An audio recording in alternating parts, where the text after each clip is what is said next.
You come into this press conference today with the certain jovial nature. I'm sure you're probably more annoyed with all of the outside pressures. How do you handle that as a coach when you have so much success and then you have the hard times and you have to kind of balance? Yeah, you got to You're balance. steady Eddie. You've always been, and just learning from you the last 6 weeks, you're straight line highs and lows. So. Well, I think the highs are always not quite as high as you want them to be. It's like when you win a football game, you say, okay, won that one, and let's go and watch TV or watch a game on TV, and you get ready for the next one. When you lose a football game, you tend to really break it down and look at all the little things, such as a 4th and 1 where got the guy covered and we release them. And, instead of us having the ball behind 10-7, they're 1st and 10, or not making it on a 3rd and 1, which allows them to get 3 points out of the deal at the end of it. So you tend to really look at the little things, I think, and sort of dissect what if. And sometimes that can be dangerous for you, but I tried to maintain an even perspective through all this, through these last 9 years plus, or really 13 as a head coach, or really even as an assistant coach, and try to always coach for the next play.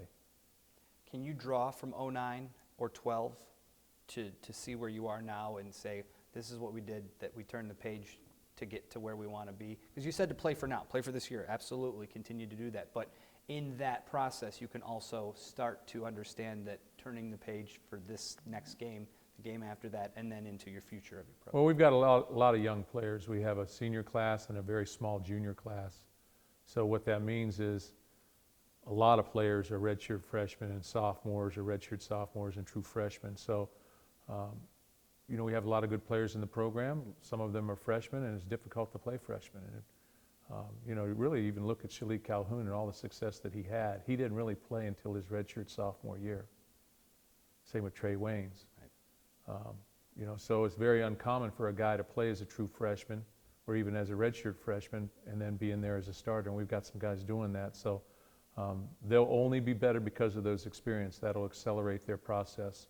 But, you sort of pay the price a little bit, lose and contain, or something happens and you don't get to a gap or whatever the case, or you don't run a route correctly or whatever the case. So those things are going to happen. You got to be able to handle them. But at the end of the day, yeah, I hope that I'm, strong and moving forward. Pat Fitzgerald, you, him, and Frentz from Iowa are the longest tenured Big Ten coaches. You guys have known and had your battles with each other.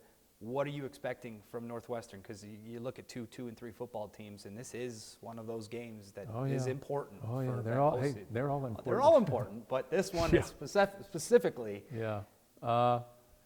What you get from Northwestern is an offense that's going to spread you out a little bit and run the zone play and the truck play, which is pulling some people to the edge, and quarterback run some, those type of things. Throw the ball down the field defensively, sound in what they do.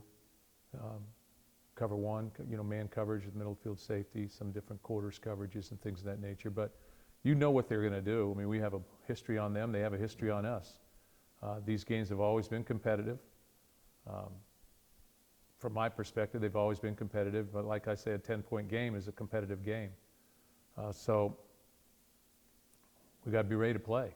But what we'll get from Coach Fitzgerald is a team that will come in here enthused. They always play hard. They always play with toughness, and they always play enthusiastic. And we have to match those 3 things. Before we can do anything else, we have to match those 3 components. Have you seen any drop-off of those components with this team?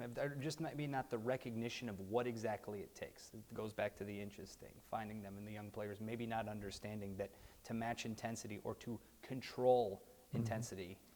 I think for as much as anything, we play hard, we play with effort, we play with toughness.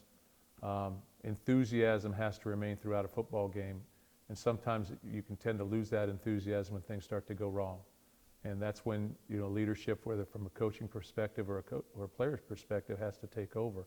You have to be able to maintain that composure throughout the process, because if you start to lose that aspect and the other team starts to gain it, and you saw a perfect example of that happening last Saturday, all of a sudden BYU believed that they could win. things started to change.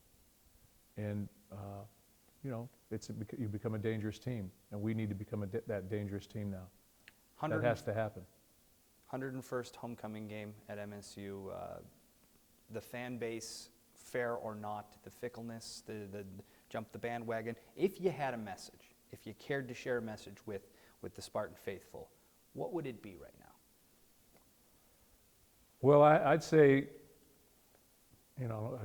sometimes I don't know what questions you're ask me here, but I would say this is when we need you the most. That's what I would say. This is when, you talk about fickle fans, but there's a lot of passionate fans out there who've been with us from the start. And this is when we need them the most. This is when our players, they don't need boos, as difficult as that is. I mean, I know, believe me, I wanted to boo a couple times out there too, but, be booing myself. But this is when we need them. And this is the time that you're defined on your strength in tough times. And right now, it's a tough stretch. But we can get up off the mat. We can do that.